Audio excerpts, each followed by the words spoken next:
گاهی وسط شنها می ایستم خیره به تو. عکس تکیه هیچ کسی را خراب نمی کنم، دریا هم مرا نمی بیند و گوشم به گوش ماهی ها بدهکار نیست. گاهی وسط بیابان می ایستم بی هیچ سایه‌ای بر زمین، بی هیچ عرقی بر پیشانی، خیره به تو که رد پایت را بر می داری و روی تن بیابان منتشر می کنی تا زمین خواب دریا را ببیند. گاهی وسط خیابان می ایستم خیره به تو.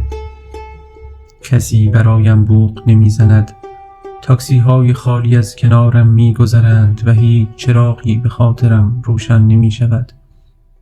گاهی یک مرغ ماهی خار، گاهی یک عقاب و گاهی یک گنجشک خاطره هایم را به منقار می گیرند و می برند به جایی که هیچ رد پایی به من ختم نمی شود و تو سنگینی نگاهم را با صدای یک پرنده از یاد می بری.